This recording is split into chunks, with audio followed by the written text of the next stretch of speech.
Hello, Quinn Dexter here, and today we're going to be talking about different ways of dealing with villagers and getting their trades down super cheap. There's a couple of different ways, and you may have seen videos that kind of promote one way or the other, but in today's video we'll be doing a little bit of the mechanics, a little bit of building in creative, and we'll see what happens. The reason why you're looking at 2000 is thank you to everybody who is watching my videos. 2,000 views so far on all my videos. It's a fairly new channel, but I appreciate everything, and if you want to like or subscribe, that will help me a great deal in making sure that YouTube actually puts me in search, and that's massive because there are so many Minecraft videos. So thanks so much. Anyway, Quinn Dexter on villagers, and I hate villagers. Right, so we've got a couple of basic structures over here, and these are basic structures that I use to deal with villagers, and you can embellish them, and I'll show you like how far you can go, but ultimately this is how I store villagers. I have stored them one by one next to each other. Villagers are like super evil and will get out, run away, and do all sorts of damage to your health, mental health as well as physical health as you chase them down and try and repackage them in survival mode. I'm in creative here, so at least my heart is beating a little slower. I'm going to show you how to store the villagers, how to zombify them in hard mode. Obviously, if you're not in hard mode, you might end up just killing them, which could be a good thing for you. But also the two different ways of curing them, either using one villager zombified and cured over and over again versus curing them one by one, and we'll look at the resources it takes to do both, plus also the footprint if you're going to be doing more than just 3 villagers, and pros and cons to both of those. So let's get started. First off, we have a very simple storage unit for villagers, and you can see there are trapdoors behind. I'll talk about that in a second. But ultimately, all you want to do is make sure your villagers don't escape. Okay? And they're 2 blocks high. So trapdoors here, which you can use to, you know, fence off a villager if you want to say he's not ready or, you know, come back later, will stop them coming out. You can still walk in and still walk out because player height is just shy of 2 blocks, but the villagers will stay stuck here. I'm not gonna build this again. There's no point. It's so simple. It's 1, 2, 3, 4, 5 blocks down, 2 on the top, 4 down, and then a couple here. And the reason you want to keep these out is if you didn't have one here, a zombie villager could come up and attack your villager through that block. You can build this out of anything, and you can tile it. You could pretty much do what I did when I first joined Foreverlands, which is build an iron farm in the middle, have all of your villagers around the outside, and have your trading hall around the outside and your iron farm on the inside. This bit over here is for zombification. Zombification means that we put a zombie villager in here. He runs through and back and forth and back and forth, and through these trapdoors. They don't have to be oak trapdoors, they can be any trapdoor. They can still hit the villager and convert them, right? So this, if you had a massive tiled villager breeder, trading hall, then this track you could run all the way through, and I'll show you that in a second, something slightly more complex than this simple build. The reason we have glass here over the heads of the villagers is that when they link to beds, and there are beds hidden away below here, but you can... Oh, I don't have any dirt. Yeah, let's get a nice hat. You can put those up here in the middle, over your iron farm, over here. So long as your villagers can link to them, beds can go anywhere. I've hidden them underground here. That's not a problem. Happy days. Right. So, place our villagers. It's super It's super easy to place a villager into this kind of design because you don't have to, you don't have to put a rail all the way through. We want a cart. Don't need that anymore.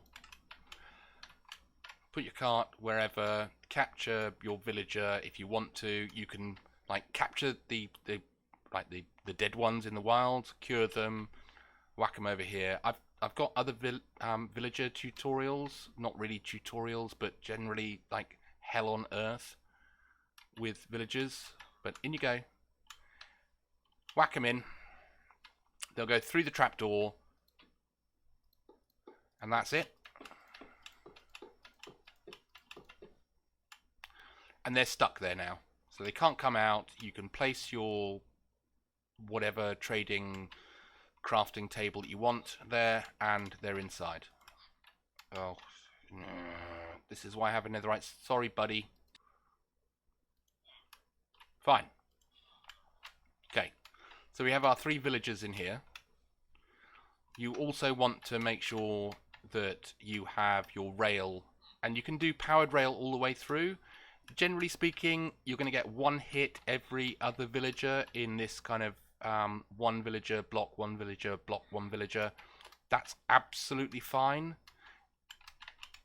If you have a powered rail here and you're joining up, it's not going to create a curved rail, but it will. And, this is here to stop them burning to death. In you go. Evil Bob, you are now in charge of eating the faces of our villagers. Right, okay. Don't need name tags for now. Stick those over there. So we have our villagers here, and we will want to give them a trade. Okay, you've linked. This is why it's nice to have a glass block above, because you can see the little tinkly things, and sometimes, depending on the design, you can't. But these are all trading in order, which is nice. Let's get some emeralds. Let's lock these guys in. And one thing you may notice, right, apart from the luscious green grass over here, is that I haven't traded with these guys, but I can see all their trades down to master level. I'm playing on Windows 10, and there are resource packs that actually will uncover their future trades without you needing to trade with them. I will put a link in the description or a screenshot, or I'll put this in another video when I go through my different resource packs that I use. It's when dealing with librarians, this is invaluable. You to roll the first one, roll, even if I wanted fire protection 4, which I never would, you might end up with no other books at all. Here we have an efficiency 4, which is pretty good, but sometimes you can just end up with glass and lanterns and various other things. And once you've locked your villager in, that's a total waste. If you're dealing with 10, 20 villagers, not having good second books, I know it takes more time to roll and re-roll to get better book levels underneath, but this is a great resource pack to have. Anyway, back to the situation. The villager setup, fairly compact, although they're not shoulder to shoulder, but you can tile this. And over here we have powered rails. I think I put a torch down there. Right? You can see that torch. You don't have to use levers, but the next thing to do is zombify these guys, and you can run a rail underneath as many as you want, and they won't always hit every single villager. Sometimes they'll miss one, depends on the speed that you have your track going, but Evil Bob is doing his business. And there's 3. So Evil Bob, thank you very much. Hostess with the mostess. Now, to cure villagers, you need like a brewing stand. You need bottles. You need spider eyes, sugar, and mushroom to make fermented spider eyes. And you need gunpowder to make them into splash potions. Okay? I won't go through the whole brewing stand thing. You do also need blaze rods, so you'll have needed to have gone into the nether and find some blazes, get some blaze rods. In order to look after 3 villagers, you don't need a lot of this. If you want to look after 40 and do multiple curings, you're going to need a lot of this stuff. But at least on the positive side, you don't need the nether wart. You can throw, if you've got a row of 3, you can do 3 at a time, as long as you pixel perfect your middle block. That should mean that numero uno, dos, tres. Why can't you face me? Really? What's out here? You can't be looking at Duck Dragon. Don't look at Duck Dragon. You're looking at Trident Killer designs? Is this cinema for you?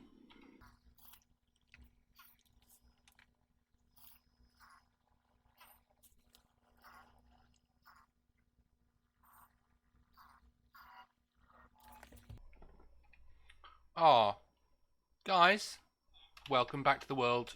Evil Bob, leave them alone. Right, welcome back to the world. So now we should see, I don't want to kill anyone, we should see that, that's a bit weird. Were you not locked in? You were locked in. Super expensive trades will come down not to 1. Cheap trades will come down to 1. So we can see here, books 1, ink sacks 1, we've got 1 emerald, 1 book for efficiency 4. The level 5 master will never come down to 1 emerald unless you've cured them maybe 3 or 4 times. You can cure second time, come down to maybe 3 or 4. Here we have our infinity, which was 9 to 1. Pretty good. Book 1 down, ink 1, and then if we go down a little bit further, you'll see that it's still, well, it's kind of half-ish. And then bookshelves, not a great cure. That's 1, that's 1, that's 1, and 14. Now, if I cured them again 2 or 3 times, their last trade would definitely be down to at least 2 or 3 for name tags, because they're name tags, everyone wants name tags. And maybe on the second time or the third time, expensive books would come down to also to 1 trade. And that's what we want. We want 1 emerald and 1 book per book trade for these guys. For all the other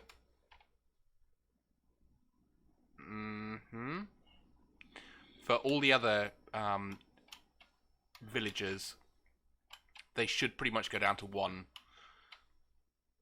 These librarians, they're expensive, but that's fine. Right, so you can continue doing this. You just whack this guy on, off he goes. Okay, I won't actually kill them any further.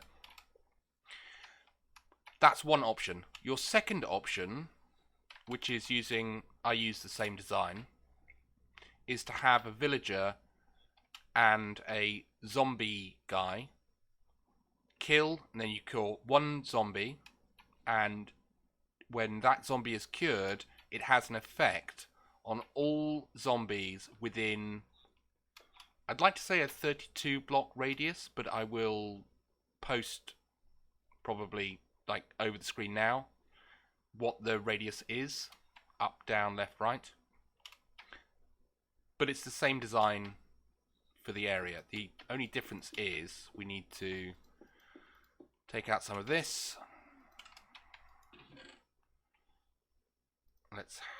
We need a sticky piston. We need glass. That's honestly, go away. We come down here. Sticky piston. So you need slime for this, right? So it's not early in game if you don't have slime, but if you can find a swamp, that would be good enough. And you can break that last one as well. Let's put a cart here. Move this guy in. No. Ugh.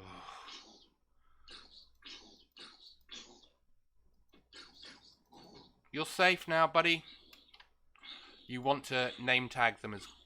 Okay, name tag them as well, so you can be Face Eater. Let's put a lever. Or for those of you who want to pronounce it, lever. That's fine. Right, that locks them into place. You can take these out. Get your dirt. Get your blocks.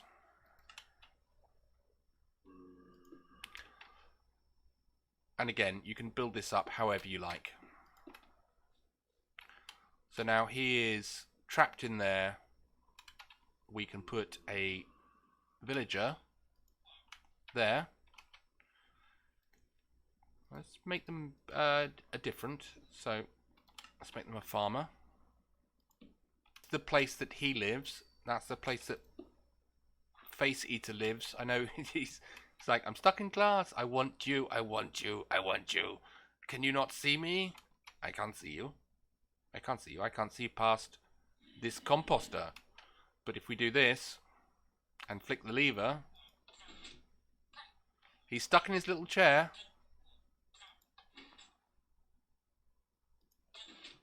And he will zombify him. Let's work out what the situation is over here. So you're 20 and 12. 12 for the name tag, 20 for the book. So in theory, if we cure this one and wait a bit. So you're cured. Let's see, 20 and 12. 15. So brought it down by 5. Brought it down by 2. These guys already at 1 all the way down to 12, down to 13. So that's one thing that you can do. You can either cure them individually, or you can cure them from afar using one of these guys. And just keep feeding them splash potions of weakness, right? And golden apples. We'll do one more. Let's talk about the pros and the cons, because there are pros and cons. So with my fancy hat, let's actually talk about the pros and cons of these two systems.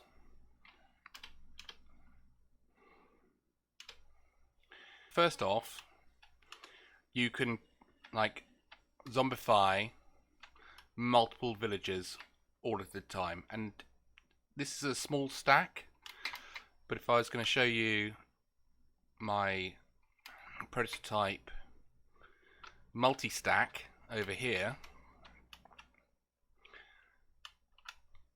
multiple villagers kind of back to back, happy days, with also the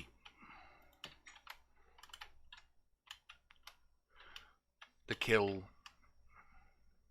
you know, smacking them through the different trapdoors all the way here, all the way back again. Cure your villagers, they lose their...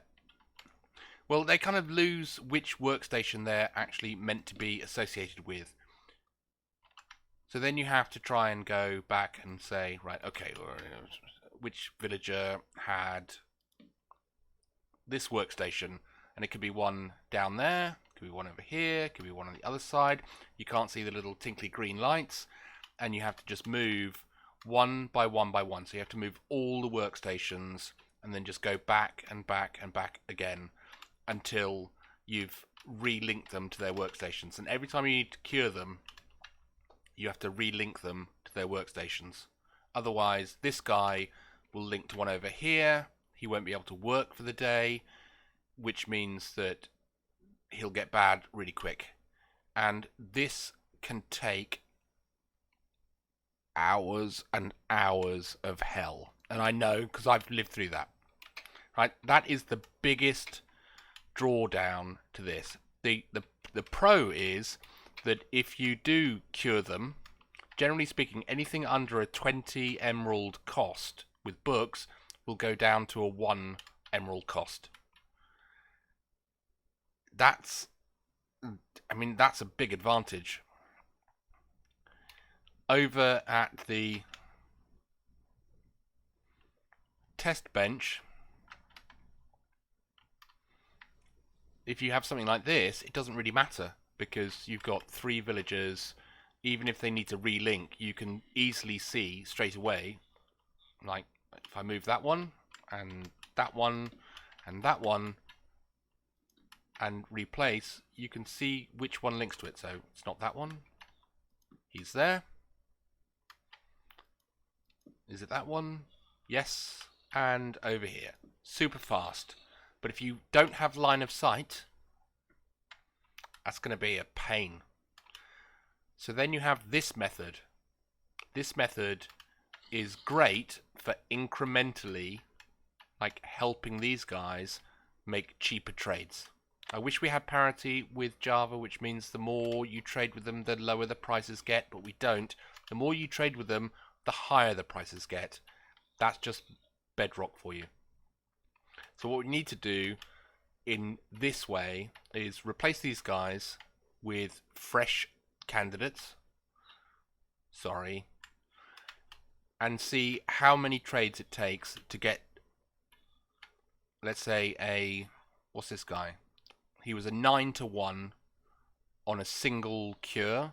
How long does it take to get that guy down if you're doing it from a... Go away, cat. Doing it from this guy. Right? So that's the experiment. That's the maths. I will reset this, and then we can do a little bit of a time lapse to see how it goes. And then hopefully, definitively, we can come to an answer about big trading halls. Is it worth having one of these guys in the middle? Or doing it individually? There's a lot of gold and a lot of apples at stake here.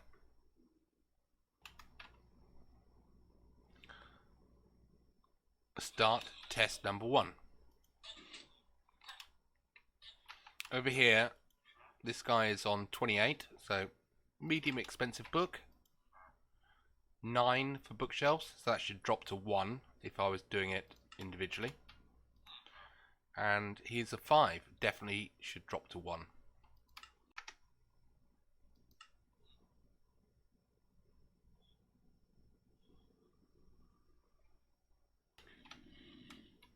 So cure number 1. Already, well, this guy's down to 4. 4 carrots for 1 emerald. It's not bad. Let's see how these guys have fared. You are exempt from this experiment. You down 1 on paper, 1 on bookshelf. You're going to be down 1, 1. So you can see here, it's not a great deal difference. But, oh, yeah, you're back. Let's lock you in. Right, okay. So you're down 1, down 1. And this is what I mean. So, yes, we don't have to relink them to their workstations. So if you do have a big, like the one over there, like a big array of villagers, you need to work out Right, I have 40 villagers. That's 40 golden apples and maybe 10 splash potions of weakness. Over here, I'm just going to do him again.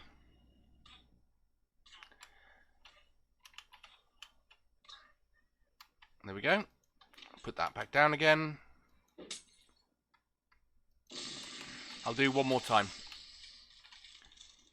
This situation, like the cons of this one, is yes, it does do everything, but it does it slowly. If you're starting a farm, this is probably the worst way that you can go. I would like splash potion, cure them individually. And I'd use this method as well. You know, Evil Bob doing his business. You can put break blocks in there. You can have multiple Evil Bobs. Evil Bob 1, 2, 3, 4. Going around. This, although it's... Alright, you're cured. So what are you doing? You're still doing 10. Doing 1 pumpkin. 1 melon. And 1 for golden apples. That's not golden apples, golden carrots. That's not bad. And you have...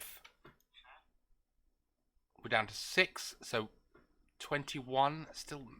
That's still really expensive. It is really expensive. And you know what? It's not worth it. Cure them one by one. Don't use this version over here, right? Don't use this one. Not worth it unless you have a real need for it, but I can't imagine how you would. And in Bedrock, just cure them like 1 splash potion per 3. Use your golden apples, get them down to 1 trade as quickly as possible. Don't use that one. Quindexter out.